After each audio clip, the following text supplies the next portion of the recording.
Hola chicos, ¿cómo están? Espero que bien, ustedes y sus familias. Las maestras de química, la maestra Lupita, la maestra Rosalina y yo, les damos la más cordial bienvenida. Te sugiero que vayas por un lápiz, una pluma, una libreta y tomes apuntes. Este video que vamos a hacer es para que te ayude a contestar los retos de esta semana. Muy bien, comenzamos.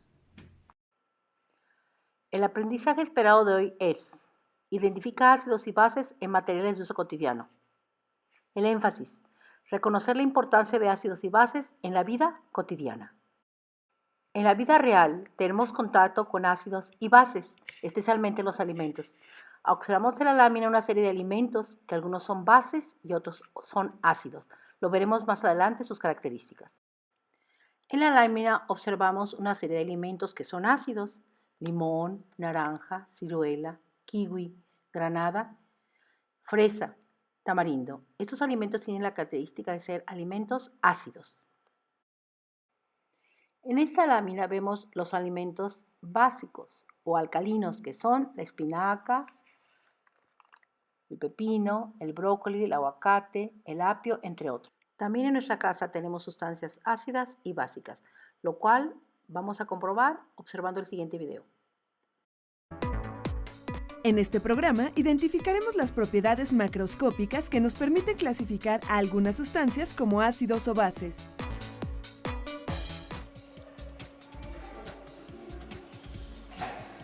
Bienvenidos a otra emisión de su serie de Ciencias 3, Énfasis en Química. Es sorprendente saber que en lugares tan comunes como la cocina podemos encontrar diversas sustancias químicas. Por ejemplo, ¿sabían que aquí hay sustancias que son ácidas y otras que son básicas o alcalinas? ¿Cómo sabemos cuál es cuál? ¿Cómo las distinguimos?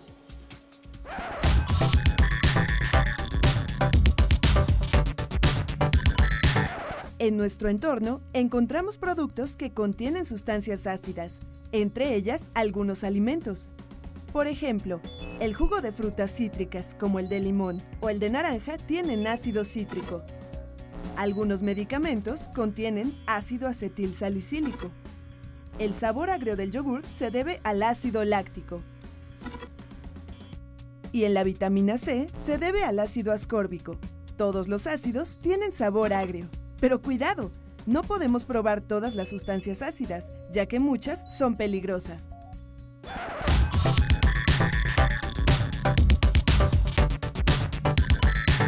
Claro, el sabor agrio de los alimentos nos indica que contienen sustancias ácidas, aunque hay que recordar que no podemos probar cualquier sustancia. Pero, ¿qué características tienen las bases? ¿Cómo podemos distinguirlas de un ácido? ¿Qué tipo de productos las contienen?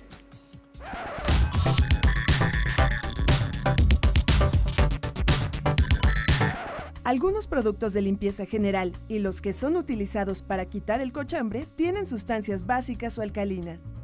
Tal es el caso de ciertos medicamentos como los antiácidos que alivian algunos malestares estomacales.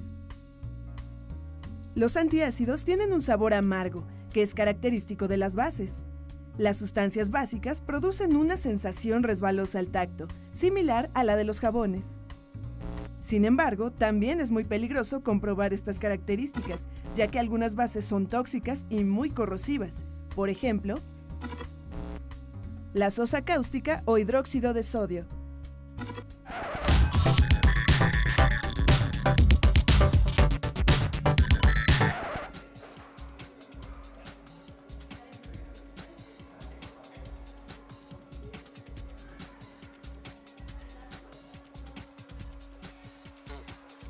Todos hemos experimentado el sabor agrio del vinagre, por ejemplo cuando lo comemos como aderezo en las ensaladas o en los chiles en conserva. También es probable que alguna vez hayas probado el sabor amargo del bicarbonato de sodio. Sin embargo, no es fácil identificar a simple vista un ácido o una base, ya que algunos no tienen color y son transparentes. A continuación vamos a ver las características de ácidos y bases, como está en la lámina. Los ácidos tienen sabor agrio, son corrosivos para la piel, disuelven sustancias, especialmente metales. Atacan a ciertos metales desprendiendo hidrógeno, cambian el color de papel tornasol a rojo y pierden sus propiedades al reaccionar con bases, o sea, que se neutralizan. Las bases tienen sabor amargo, son suaves al tacto pero corrosivos a la piel, disuelven grasas, precipitan sustancias disueltas en ácido, cambian el color de papel tornasol a azul y pierden sus propiedades al reaccionar con ácidos. ¿Qué significa? Que cuando se junta un ácido con una base, se neutraliza y se forma una sal. Video vamos a revisar a las teorías ácido-base. Desde la antigüedad se conoce que los ácidos son aquellas sustancias que presentan un sabor agrio, mientras que las bases, también conocidas como álcalis, son aquellas sustancias que presentan sabores amargos y que tienen una consistencia jabonosa. Pero a finales del siglo XIX, Svante Arrhenius formuló la primera definición formal de ácidos y bases. Arrhenius establece que un ácido es una sustancia capaz de ionizarse para ceder iones H+, mientras que una base también es una sustancia que se puede ionizar, pero esta va a ceder iones OH-. Y la ionización corresponde al proceso mediante el cual el agua separa una molécula formando de esta manera iones, en este caso un catión y un anión. Por lo tanto, te puedes dar cuenta que la teoría ácido-base de Arrhenius se basa en la ionización gracias al agua, es decir, la liberación de iones en disolución acuosa. Así, de esta manera, un ácido al ionizarse va a liberar iones H+, mientras que una base al ionizarse va a liberar iones OH-. Algunos ejemplos de ácidos de Arrhenius son el ácido clorhídrico, ácido sulfúrico, ácido fluorhídrico, ácido nítrico y ácido fosfórico. Recuerda muy bien que las fórmulas químicas para los ácidos siempre comienzan con hidrógeno, mientras que algunos ejemplos de bases de Arrhenius corresponden al hidróxido de sodio, hidróxido de potasio, hidróxido de magnesio, hidróxido de aluminio y también el hidróxido ferroso. No olvides que las fórmulas químicas para las bases siempre terminan con O. En este video vamos a revisar cómo se clasifican los ácidos y las bases según su conductividad. Sabemos bien que un electrolito es una sustancia que en disolución acuosa va a presentar conductividad eléctrica, es decir, va a conducir la electricidad. Así, los ácidos y las bases son electrolitos, por lo tanto las podemos clasificar con base en su conductividad. Aquí vemos una lámina donde hay ácidos y donde hay bases. Observamos bien que la definición de ácido según Arrhenius es que una sustancia ácida se disocia en agua, en solución acuosa, da lugar a un hidrógeno, que es un catión, más un anión. Bien, observa bien, es una hilera de ácidos y una hilera de bases. Bien, aclarando bien este punto, agregaremos que estos ácidos, este ácido en disolución acuosa se separa un catión llamado hidrógeno más un anión. En el segundo ejemplo vemos un ácido que en disolución acuosa se separa el hidrógeno, que es un catión más el anión NO3. El tercero es el ácido clorhídrico, que en presencia de disolución acuosa se separa en un catión hidróxido más un anión cloro. Vemos la hilera de las bases. Tenemos un hidróxido. Un hidróxido en disolución acuosa se separa un catión llamado bromo con un anión OH-. El hidróxido de sodio LiOH en disolución acuosa se disocia en litio más OH negativo.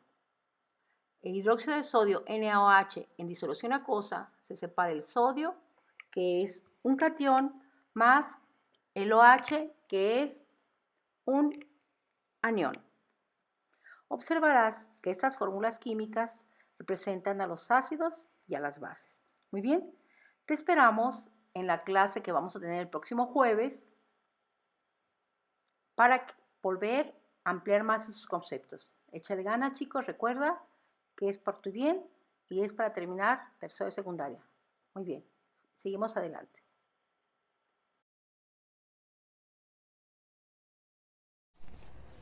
Muchas gracias, maestra Esther. Y pues bueno, a ver, ya sabemos ácidos, bases, pero ahora vamos a hablar un poquito de lo que es el pH.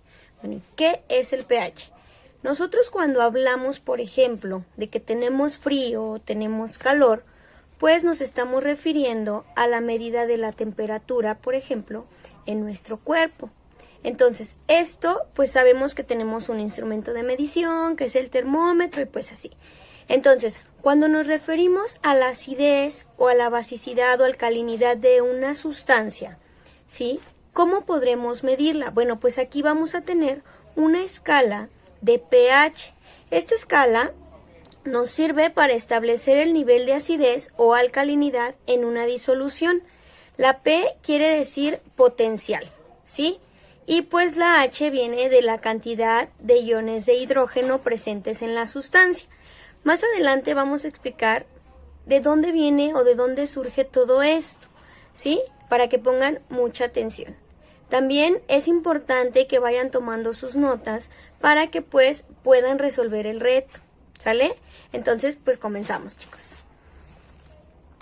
Fíjate bien, pon mucha atención. Vamos a hablar de las escalas de pH y pOH. En 1909, Søren Sørensen propuso una medida denominada pH. Esta medida se crea debido a que las concentraciones de iones hidrógeno positivo e hidróxido negativo en las disoluciones acuosas van a estar determinadas por números muy pequeños y es muy difícil trabajar con ellos. De esta forma, el pH, una disolución, la podemos definir como el pH es igual al logaritmo negativo de la concentración del ion hidrógeno y esto se representa con la siguiente expresión.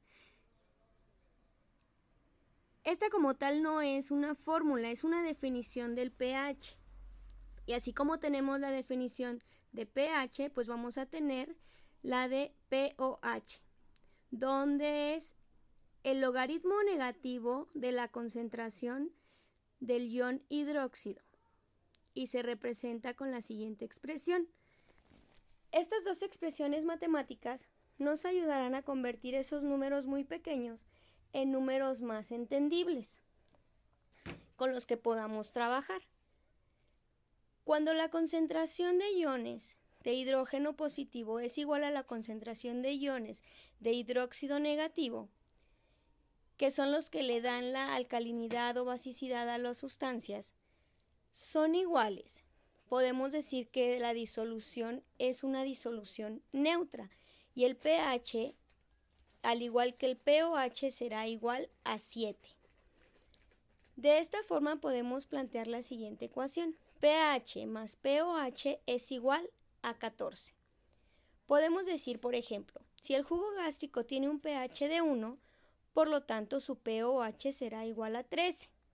Para que la sumatoria nos dé 14. Si el agua tiene un pH de 7, por lo tanto su pOH será 7 también, para que su sumatoria nos dé 14. En el caso del amoníaco, si tiene un pH de 11, su pOH sería de 3, para que su sumatoria nos dé 14. En el siguiente esquema te puedes dar cuenta de que si el pH es 0, la concentración de hidrógeno es 1 mol por litro, lo que quiere decir que si el pH va en aumento, la concentración del hidrógeno va a disminuir hasta llegar a la 10 a la menos 14 mol por litro. Por lo que decimos que a mayor concentración de iones de hidrógeno, menor pH. Pueden revisar el esquema para que se den una idea.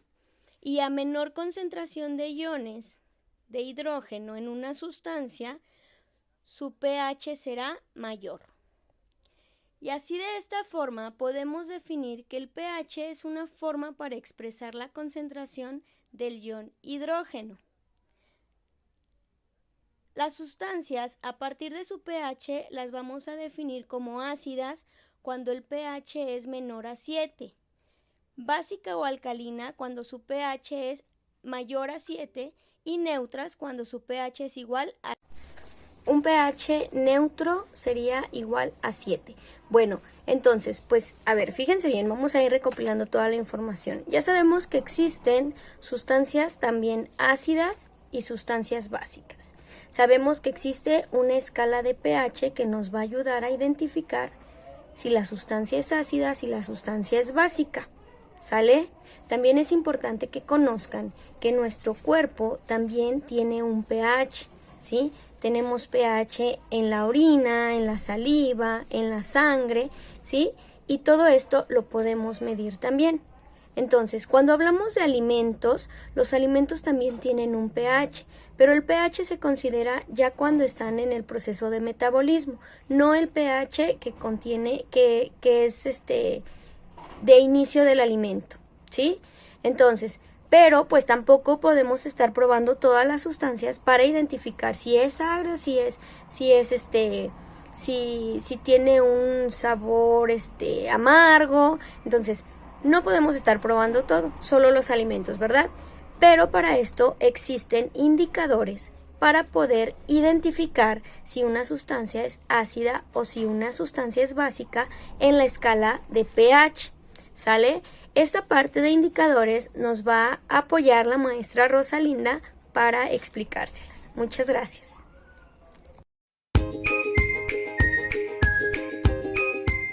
Hola, muchas gracias. Ahora, ¿cómo podemos identificar si una sustancia es ácida o si es básica? O otra forma de decirlo es si es alcalina. Una manera muy sencilla de hacerlo es utilizando unas sustancias que se llaman indicadores. Estas sustancias van a cambiar su color dependiendo si se mezclan con una sustancia ácida o con una sustancia básica. En esta tabla te muestro los indicadores de pH más utilizados, entre los cuales podemos encontrar a la fenolftaleína, naranja de metilo, azul de bromofenol. Uno de los indicadores más conocidos es la fenolftaleína, que da incoloro para pHs ácidos, mientras que da un color rosa para pHs básicos, es decir, para pHs mayores a 7. Esta variación de color se denomina viraje, es decir, la fenolftaleína es incolora a pHs ácidos, pero vira a rosa para pHs básicos o alcalinos. Así, a grandes rasgos podemos decir que los indicadores son colorantes, con una estructura molecular relativamente compleja, no importa, pero cuyo color va a cambiar según se encuentre en un medio ácido o en un medio básico. Hagamos un pequeño experimento. Mira, en un vaso de precipitado vamos a agregar un poco de agua destilada.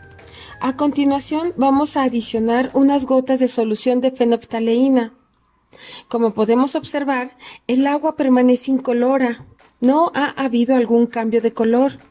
Esto es porque el agua es neutra, es decir, tiene un pH de 7.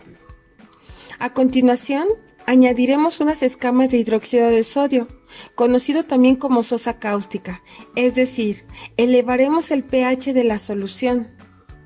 Observa cómo cambia de color la solución, mejor dicho, cómo vira la solución de incolora a rosa.